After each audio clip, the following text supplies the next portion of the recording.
Hello बच्चों, कैसे हैं आप लोग। आई होप आप लोग बहुत अच्छे होंगे और बहुत अच्छे से आप लोगों की तैयारी चल रहा होगा बच्चों। तो लास्ट एक्सरसाइज जो था जिसमें मैंने आपको 1.4 कंप्लीट करवाया था, जिसमें जितने भी कॉन्सेप्ट हो सकते थे वो सारे कॉन्सेप्ट मैंने आपको क्लियर करवाया था। तो आज जो है बच्चों एक्सरसाइज 1.5 को कंप्लीट कवर करेंगे और उससे पहले जो भी कॉन्सेप्ट्स आएंगे उन सभी कॉन्सेप्ट्स को मैं आपको पहले क्लियर करवाऊंगा, because concept is the power. Understand या नॉट? तो ये बच्चों आपको ध्यान रखना है, क्योंकि मैं जो भी एक्सरसाइज आपको करवाता हूं ना, उन एक्सरसाइज में जो भी कॉन्सेप्ट लगने वाले हैं ना, उन सभी कॉन्सेप्ट्स को डेप्थ में करवाता हूं, जिसे कि आप क्वेश्चन को खुद भी अटेम्प्ट कर सकते हो, या फिर आप कोई रेफरेंस बुक से पढ़ रहे हो, जैसे आर.एस. अग्रवाल हो, आर.डी. शर्मा हो, लखमीर का हो, मंजित का हो, या एबीसी पब्लिकेशन का हो, या एपीसी पब्लिकेशन को हो, या कोई भी पब्लिकेशन को हो, किसी भी बुक को आप सॉल्व करेंगे ना, तो ये कॉन्सेप्ट जो है ना बच्चों, ये कॉन्सेप्ट जरूरी है, राइट? तो first of all you will cover the concept, after that you will do the questions, right? तो पहले आपको क्या करना है, कॉन्सेप्ट को समझना है। कॉन्सेप्ट समझ जाओगे तो कैसे भी क्वेश्चंस आओ आप बहुत आसानी से और इजी से आप कर पाओगे। तो इससे पहले के लेक्चर में भी आपने देखा ही है कि पहले मैं आपको कॉन्सेप्ट करवाता हूं, पहले है ना, जो भी एक्सरसाइज में क्वेश्चन है उन क्वेश्चन के रिलेटेड जितने भी कॉन्सेप्ट है उससे ज्यादा ही मैं करवाता हूं, है ना। चलो तो स्टार्ट करते हैं ज्यादा डिले ना करते हुए। Laws of exponents, right? देखो बच्चों, लॉज ऑफ एक्सपोनेंट्स क्या कहता है वो देखो। सबसे पहले आपको क्या समझना है, कह रहे हैं लेट a यानी 0 greater than a and less than b is a real number. ठीक है, रियल नंबर क्या होता है डिटेल्स मैंने आपको समझाया है। And let m and n is the rational number then we have to that. देखो पहला आपका जो फॉर्मूला है वो क्या है बच्चों, देखो a to the power m और b to the a to the power n, यानी जब बेस सेम होता है ना, बेस सेम होता है और पावर डिफरेंट होता है ना, तो हम क्या करते हैं, पावर जो है बच्चों ऐड हो जाता है, राइट? देखो आप समझो थोड़ा सा कॉन्सेप्ट्स को। जैसे मान लो ये बेस है, ये क्या है बच्चों, बेस, इसके ऊपर जो होता है उसको हम लोग क्या बोलते हैं, पावर बोलते हैं ना। तो ये हमारा जो है वो बेस है और ये एक्सपोनेंट्स है। ये बेस है, ये एक्सपोनेंट है, जिसको हम पावर भी बोलते हैं। तो जब बेस सेम होता है ना तो पावर डिफरेंट है तो ऐड हो जाएगा। क्या हो जाएगा, ऐड हो जाएगा। जैसे एग्जांपल के लिए अगर मैं आपको दिखाऊं, जैसे मान लो 3 का पावर 4 है ना, और हम क्या लेते हैं 3 का पावर 2 ले लेते हैं। तो देखो बच्चों बेस तो सेम है, पावर डिफरेंट है, तो यहाँ क्या लिख देंगे हम लोग 3 और 4 प्लस क्या हो जाएगा 2, दैट मींस ये क्या होगा 3 का पावर 6। ये आपका आंसर निकल के आ जाएगा। तो ये आपको याद रखना है, जब बेस सेम होता है पावर डिफरेंट होता है तो मल्टीप्लिकेशन में ऐड हो जाता है। क्या होता है, ऐड हो जाता है, जो आपको पहला फॉर्मूला क्लियर हुआ। ठीक है, अच्छा इसी के केस में आप देखो कि a to the power m और a to the power n, divide के केस में पावर जो है बच्चों वो सब्ट्रैक्ट हो जाता है। डिवाइड के केस में पावर क्या होगा, सब्ट्रैक्ट हो जाएगा। जैसे मान लो 3 का पावर हमने ले लिया 5 और 3 का पावर हमने क्या ले लिया 2 ले लिया, राइट? तो देखो बेस तो सेम है, पावर डिफरेंट है, बेस तो सेम है, पावर डिफरेंट है, तो डिवाइड के केस में तो ये सब्ट्रैक्ट हो जाएगा। तो 3 का पावर क्या होगा 5 माइनस 2, यानी 3 का पावर 5 में से 2 जाएगा 3, तो 3 का power 3, that is the correct answer. Understand you know? तो मल्टीप्लाई और डिवाइड दोनों समझ में आ गया। अच्छा a to the power m whole to the power n, तो क्या होता है a to the power m minus n। जैसे मान लो 3 का पावर 2 है और इसका पावर मान लो 3 है, तो हम क्या लिखेंगे 3 का पावर 3 2 जा 6, तो ये आ जाएगा आपका आंसर। बात समझ में आया? अच्छा एक चीज और देखो, a to the power m और b to the power n। अब देखो पावर सेम है, पावर सेम है लेकिन बेस डिफरेंट है। तो जब पावर सेम होता है बेस डिफरेंट होता है तो होल टू द पावर आता है, a into B whole to the power m, क्योंकि पावर तो दोनों का सेम है तो इस तरह से आ जाएगा, राइट? चलो मैं आपको थोड़ा इस पे एग्जांपल एक करके दिखाता हूं, है ना, जिससे कि आप समझ पाओगे, है ना, अच्छे से आप रिलेट कर पाओगे। जैसे देखो क्या है, 3 का पावर हमने क्या ले लिया 2 और हमने क्या ले लिया 2 का पावर हमने क्या ले लिया 2 ले लिया, है ना। ये तो है ना, देखो ना बेस, ये पावर दोनों का क्या है सेम है, तो हम इसको ऐसे लिख सकते हैं 3 into 2 और होल का पावर क्या लिख सकते हैं 2, या फिर 3 to the 6 6 का पावर 2 लिख सकते हैं। बात समझ आया कि नहीं आया? तो आप ऐसे भी कर सकते हो। तो आई होप ये चार जो फॉर्मूलेस थे ये चारों आपको एकदम क्रिस्टल क्लियर हो गया। चारों का एग्जांपल भी मैंने आपको क्लियर करवा दिया था, समझ में आ गया आपको? बढ़े आगे, बढ़ जाएं, दैट्स गुड। चलो आगे बढ़ते हैं, अगला स्लाइड में देखते हैं। अब देखो अगले में कह रहे बच्चों, अभी हमने क्या ये सेम आपको बताएं, a टू दी पावर क्या a into b whole to the power m, तो इसको आप ऐसे भी लिख सकते हैं a to the power m b to the power n। जैसे एग्जांपल के लिए 5 का पावर मैंने क्या ले लिया 5 मल्टीप्लाई हमने क्या ले लिया 2, राइट, और इसका पावर हमने 3 ले लिया, ठीक है ना। 5 का यानी ये हमारा a हो गया और ये हमारा b हो गया, ठीक है। तो हम इसको ऐसे भी लिख सकते हैं 5 का पावर 3 और 2 का पावर क्या लिख सकते हैं 3, ऐसे भी लिख सकते हो आप, ठीक है। अब आप यहाँ पे देखो सेम है a by b whole to the power m, तो a to the power m b to the power m। इसके एग्जांपल जैसे देख लो, तो 3 बाय हमने क्या ले लिया 5 और इसका पावर हमने ले लिया 4, तो हम ऐसे लिख सकते हैं 3 का पावर 4 और 5 का पावर 4, ऐसे भी लिख सकते हैं। अंडरस्टैंड या नॉट? इज इट क्लियर या नॉट? समझ आ रहा है अच्छे से? अच्छी बात है। अगर आ रहा है वीडियो को तो फटाक से बच्चों लाइक करो, अपने दोस्तों के साथ शेयर जरूर करो, जिससे कि आपके दोस्त को भी ये डिटेल कॉन्सेप्ट पता होना चाहिए, जिससे कि वो एक्सरसाइज को सॉल्व करने बैठे ना, किसी भी बुक का सैंपल पेपर हो या सीबीएसई का कोई क्वेश्चन बैंक हो, तो वो बहुत आसानी से अच्छे से सॉल्व कर पाएंगे, ठीक है। अच्छा अब देखो a to the power n तो क्या होगा 1 by a to the power n, ये आपने क्लास 8 में भी पढ़ चुके होंगे। जैसे मान लो 3 का पावर हमने क्या लिख दिया 2, तो इसको प्लस करना है तो a टू दी ये क्या हो जाएगा 3 का पावर 2, इस हिसाब से प्लस कर दोगे। और समथिंग टू द पावर 0 ये तो 1 होता ही है। जैसे मान लो 3 by 4 है, इसका पावर क्या होगा 0, तो समथिंग टू द पावर 0 1 होता है। तो ये फॉर्मूले आपको अच्छे से आनी चाहिए, जिससे कि आप एक्सरसाइज के क्वेश्चन को बहुत आसानी से एकदम अच्छे से कर पाओगे। समझ आ रहा है ना? चलो फटाक से इसको नोट कर लो, कर लिया आपने, बढ़े अगले आगे की तरफ। चलिए अब देखो बच्चों का रिमेंबर पॉइंट्स, राइट, ये क्या है आपका रिमेंबर पॉइंट्स, ये आपको अच्छे से रिमेंबर होनी चाहिए। कैसे? देखो क्या है कि वही same late 0 greater than a be a real numbers and be a positive integers, then the nth roots of defines a to the under root ये देखो n है और टू दी पावर b, तो हम इसको कैसे लिख सकते हैं b इक्वल्स टू दैट या इतना डिफाइन टू दैट, यानी हम इसको ऐसे लिख सकते हैं। जैसे देखो बच्चों अगर मैं ऐसे लिखता हूं, इसमें बहुत बच्चे कंफ्यूज हो जाते हैं, बट आपको नहीं होना है। देखो हमने यहाँ पे लिख दिया 2 और यहाँ पे क्या लिख दिया 5 लिखा है ना, तो हम इसको ऐसे लिख सकते हैं, रूट को अगर हटा देना है तो 5 का पावर 1 by 2 लिख सकते हैं। समझ रहे हो बात को, है ना? तो ये ध्यान रखना। अगर मान लो आपके पास यहाँ पे दे दिया 3 और यहाँ दे दिया 5, राइट, तो इसको हम कैसे लिख सकते हैं 5 1 by 3 लिख सकते हैं, है ना। बहुत बच्चे को कंफ्यूज होते हैं इन चीजों में, तो आप ध्यान रखना, ठीक है बच्चों।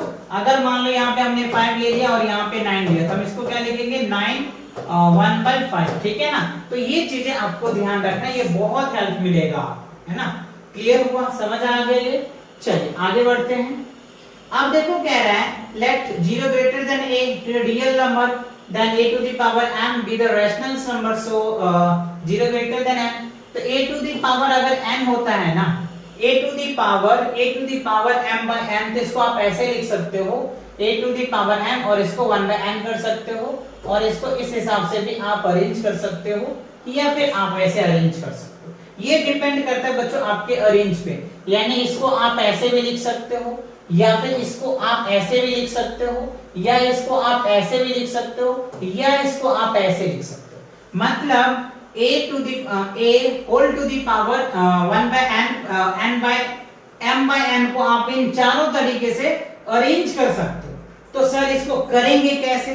तो बच्चों आपको देखना पड़ेगा कि आपको जब क्वेश्चन पूछे जाते हैं ना, तो आपको किस तरीके से अरेंज करना पड़ेगा। ऐसे करने में आपके आंसर्स आ रहे हैं, या ऐसे करने में आपके आंसर्स आ रहे हैं, या ऐसे करने में आ रहे हैं, या फिर आपको ऐसे करने में आ रहा है आंसर्स। इज इट क्लियर ना? समझ आया आपको? तो आपको ये चीजें चेक करना पड़ेगा कि आपको किस तरीके से आंसर्स आ रहे हैं ना। किस तरीके से आपका आंसर आ रहा है वो आपको देखना पड़ेगा। ये कैसे समझेंगे सर कि कैसे आंसर आ रहा है, आपको प्रैक्टिस करनी पड़ेगी बच्चों। ऐसे क्वेश्चन को आपको प्रैक्टिस करनी पड़ेगी। जैसे मान लो एग्जांपल के लिए मैंने आपको दे दिया 5/3/2 दे दिया। देखो 5 का पावर क्या हो गया 3/2, तो आप इसको ऐसे अरेंज कर सकते हो। यहाँ लिख दो 5, ठीक है। ये देखो आपका m हो गया और ये आपका n हो गया, तो यहाँ पे क्या लिखोगे 5 का पावर 3 ब्रैकेट क्लोज और 1 बाय क्या लिख दोगे 2 लिख दोगे। या फिर इसको अरेंज और तरीके से करना है तो क्या लिखोगे, ये आपका हो जाएगा बच्चों, ये आपका क्या बन जाएगा, इनको आप ऐसे लिख सकते हो 5 और 1 बाय क्या लिखोगे 2 और इसका पावर भी क्या लिख सकते हो आप 3 लिख सकते हो, राइट। या फिर आप इस तरीके से लिखना चाहो तो देखो आप लिख दो 5 का पावर 3 और यहाँ आ जाएगा 2, या इस फॉर्मेट में लिखना चाह रहे हो तो ऐसे लिख दो 5 ये हो जाएगा 2 और इसका पावर क्या हो जाएगा 3। समझ रहे हो बात को। तो अब आपको चेक करना है कि आपको किस फॉर्मेट में आपका आंसर आ रहा है। तो वो डिपेंड कब करेगा, जब आप प्रैक्टिस करोगे ना क्वेश्चंस को, तो ऑटोमेटिक आपको समझ में आ जाएगा कि मुझे कैसे करना चाहिए, किस तरीके से हमारा आंसर आ रहा है। If you lot of practice, है ना, जितनी प्रैक्टिस करोगे ना उतने ही परफेक्ट कर पाओगे आप। बात समझ आ रही है, क्लियर आ रहा है अच्छे से। चलो आगे बढ़े, आगे देखो बच्चों। अब क्या आ गया बच्चों, आपका एक्सरसाइज 1.5, जो भी अभी हमने आपको जो कॉन्सेप्ट करवाया है ना, उन्हीं कॉन्सेप्ट के बेस पे आपका एक्सरसाइज 1.5 है और ये फर्स्ट चैप्टर का लास्ट एक्सरसाइज, राइट। तो इसी के साथ आपका चैप्टर भी कंप्लीट हो जाएगा, ठीक है। चलो तो देखते हैं, कह रहे फाइंड, क्या कह रहे हैं, find 64 whole to the power 1/2, 32 whole to the power 1/5, 125 whole to the power क्या है 1/3। तो कैसे सॉल्व करोगे, तो देखो बच्चों इसको सॉल्व करने का बहुत इजी तरीका है। कैसे है सर, देखो 64 होल टू द पावर क्या है 1/2, तो आपको याद होगा बच्चों, क्या याद होगा, देखो 8 यानी 64 यानी 68 का स्क्वायर करोगे तो क्या होगा 64, तो इसको आप ऐसे लिख सकते हो। तो ये से ये 8 कट जाएगा तो 8 का पावर 1, तो ये क्या हो जाएगा आपका 8 आंसर। 8 8 जा 64 होता है, मल्टीप्लाई करके देख लो, 8 को 8 से मल्टीप्लाई करोगे तो क्या होगा 64। इसी को हमने तो लिखा 8 का पावर 1 और 1 क्या हो जाएगा 2, तो इस हिसाब से हमने लिख दिया 8 का पावर 2। समझ आया कि नहीं आया, कैसे लिखा, इज इट क्लियर। चलो अब देखो 32 है, तो 32 को आप क्या लिख सकते हो, देखो 2 मल्टीप्लाई 2 मल्टीप्लाई 2 मल्टीप्लाई 2 मल्टीप्लाई 2, 1 2 3 4 5 है ना। अब इसको मल्टीप्लाई करोगे 32 आ जाएगा, या फिर 2 का पावर 5 लिख दो इसको, है ना। तो हम ऐसे लिख सकते हैं 2 का पावर 5 और इसके पावर तो क्या है बच्चों 1/5 है, तो 1/5 से ये कैंसिल हो जाएगा, तो ये 2 का पावर 1 2 आपका आंसर आ जाएगा। समझ रहे हो, 32 है ना, 2 5 टाइम्स हो जाएगा, तो हम इसको ऐसे भी लिख सकते हो 2 का पावर 5 मल्टीप्लाई 1/5, तो इससे ये कैंसिल हो जाएगा, तो 2 का पावर 1 2 का पावर 1 क्या होगा 2, ठीक है। अच्छा थर्ड वाले में देखो 25 है 125, तो देखो 5 इंटू 5 करोगे ना बच्चों तो 125 आएगा। या फिर इसी को ऐसे लिख सकते हो 5 का पावर 3, तो हम यही लिखेंगे 5 का पावर 3 मल्टीप्लाई 1/3, तो इससे ये कैंसिल हो जाएगा, तो क्या होगा 5 का पावर 1 और ये हो जाएगा आपका 5 आंसर्स। देखो कितना इजी है ना, इजी लग रहा है कि नहीं लग रहा है। हाँ कब इजी लगेगा, जब आप कॉन्सेप्ट करेंगे, राइट। कॉन्सेप्ट अगर आप अच्छे से समझेंगे ना तो बहुत आसानी से इस तरह के क्वेश्चन को आप सॉल्व कर पाएंगे। आई होप ये तीनों क्वेश्चन क्लियर हो गया होगा। चलो आप फटाक से स्क्रीनशॉट ले लो या वीडियो को रोक करके आप सॉल्व कर सकते हो, है ना। चलो बढ़े आगे। ओके अब क्वेश्चन नंबर सेकंड में देखो क्या है, find 9 to the power 3/2, 32 to the power 2/5, 16 to the power 3/4 and 125 to the power -1/3, right. इसको कैसे सॉल्व करोगे, ये भी बहुत इजी हो जाएगा। चलिए पहला क्वेश्चन स्टार्ट करते हैं। देखो 9 को आप क्या लिख सकते हो 3 into 3 लिख सकते हो ना, तो यानी 3 का पावर 2 लिख दो, राइट, ठीक है। तो 3 का पावर क्या लिख दो 3 मल्टीप्लाई 3 बाई क्या हो जाएगा 2, सॉरी 2 होगा ना बच्चों, तो ये 2 से 2 कैंसिल हो जाएगा, तो 3 का पावर 3, तो 3 का पावर 3 तो 3 बार लिखोगे तो 3 3 जा 9, 9 3 जा 27, तो 27 आपका आंसर आ जाएगा। अच्छा सेकंड में देखो 32, तो 2 का पावर क्या था 5 मल्टीप्लाई 2 बाई 5, तो इससे ये कैंसिल हो जाएगा, तो 2 का पावर क्या बच जाएगा 2, तो 2 का पावर 2, 2 मल्टीप्लाई 2 क्या हो जाएगा 4 हो जाएगा आंसर। अच्छा 64 है, 64 को क्या लिख सकते हो 2 का पावर 4 लिख दो, तो 3 बाई 4, तो 4 से 4 कैंसिल, तो 2 का पावर 3, तो 2 का पावर 3 2 मल्टीप्लाई 2 क्या हो जाएगा 8 आ जाएगा बच्चों, तो ये आपका 8 आंसर आ जाएगा। अब यहाँ पे देखो क्या है 125 है, क्या है 125 है राइट, तो 125 को क्या लिख सकते हो 5 का पावर 3 इंटू 1/3 माइनस, इससे ये कैंसिल हो जाएगा, तो माइनस ये क्या होगा माइनस का 1, तो इसको प्लस बनाओगे तो क्या होगा 1/5 हो जाएगा, तो ये आपका क्या निकल के आ जाएगा बच्चों आंसर। तो ये 4 क्वेश्चन से चारों क्वेश्चन आपके क्लियर समझ में आ, बहुत बेसिक है, आपको ध्यान रखनी है पावर वाला कॉन्सेप्ट में, है ना, तो ये क्लियर हो गया, समझ आ गया आपको। चलिए इसको नोट कर लो, आप कर लिए नोट आपने, बढ़े आगे की तरफ बढ़ जाए, चलो आगे बढ़ते हैं। अब देखो बच्चों सिंपलीफाई आ गया, क्या आ गया सिंपलीफाई, 2 होल 2/3 मल्टीप्लाई 1/5, ठीक है। अच्छा अब इसको कैसे सॉल्व करोगे, बहुत बेसिक है, पहला ही है देखो बेस सेम है पावर डिफरेंट है, तो क्या होगा ऐड हो जाएगा मल्टीप्लाई केस में, तो पहला में 2 to the power 2/3 multiply 1 by क्या है 5 है, तो बेस सेम है तो पावर ऐड हो जाएगा 2, और ये क्या होगा 2/3 प्लस क्या होगा 1/5 हो जाएगा, है ना। चलो तो क्या करोगे 2 एलसीएम ले लो, 3 5 का एलसीएम लोगे तो कितना आ जाएगा 15 आ जाएगा, तो इससे इसको डिवाइड करो, 3 से इसको डिवाइड करोगे तो क्या हो जाएगा 5 5 3 से 15 और 5 2 से 10 आ जाएगा, 5 से इसको डिवाइड करोगे तो क्या हो जाएगा 5 3 से 15 3, तो ये जाएगा 2 टू द पावर 10 और ये क्या हो जाएगा 13, तो 13 अपॉन में क्या हो गया 15, ये आप इसको आंसर लिख सकते हो, 2 टू द पावर क्या होगा 13 अपॉन में क्या हो जाएगा 15, that is the correct answer. Understand या नॉट, इज इट क्लियर ना। चलो इसको नोट कर लिया आपने, ओके। अब सेकंड क्वेश्चन में देखो क्या है, सेकंड क्वेश्चन में क्या है 1/3 टू द पावर 3 और होल का पावर क्या है 7, तो कैसे लिखेंगे, तो 1/3 का पावर ये हो जाएगा 7 और ये हो जाएगा 3 और 3 इंटू क्या हो जाएगा 27, ये 21, 7 3 से 21 आ जाएगा, तो 1 पावर 7 लिखोगे तो 7 ही आ जाएगा, 3 के पावर 21, ये आपका आंसर निकल के आ जाएगा। देखो ना होल का पावर है, इसका पावर भी होगा इसका ही पावर, तो ये मल्टीप्लाई हो जाएगा, 1 का पावर 7, 1 को 7 टाइम्स लिखोगे तो 7 1 ही आएगा, और 3 का पावर क्या होगा 3 का पावर 3 होल का पावर 7, तो 7 3 is 21, तो 1/3 का power 21, that is the correct answer, ठीक है। थर्ड वाले में देखो ये क्या है मल्टीप्लाई और डिवाइड के केसेस में बेस में पावर डिफरेंट है तो माइनस हो जाएगा, 11 का पावर क्या होगा 1/2 माइनस क्या होगा 1/4, है ना। चलो तो इसको सॉल्व करोगे 11 एलसीएम लो, तो ये हो जाएगा 4, ये हो जाएगा 2 माइनस 1, ठीक है, तो 11 का पावर क्या हो जाएगा 1/4, ये आपका आंसर निकल के आ जाएगा, 11 का पावर क्या होगा 1/4, that is the correct answer.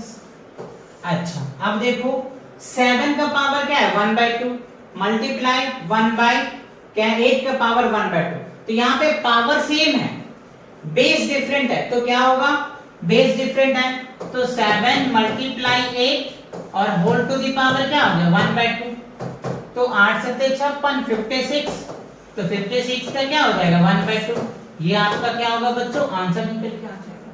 समझ आ रहा है आपको, क्लियर आ रहा है कि नहीं आ रहा है, अच्छे से समझ में आ रहा है। चलो फटाक से इसको नोट कर लो, स्क्रीनशॉट ले लो, ले लिया आपने, बढ़े आगे क्वेश्चन की तरफ बढ़े, चलो। अच्छा तो इसी के साथ क्या होता है बच्चों आपका ये जो एक्सरसाइज है ना 1.5 कंप्लीट होता है, और इसके साथ साथ आपके जो चैप्टर भी है ना, चैप्टर फर्स्ट जो है नंबर सिस्टम जो है ना, ये भी आपका कंप्लीट होता है। तो मिलेंगे नेक्स्ट वीडियो के साथ बहुत जल्दी, और बच्चों वीडियो पसंद आ रहा है तो वीडियो को लाइक करें, अपने दोस्तों के साथ शेयर जरूर करें।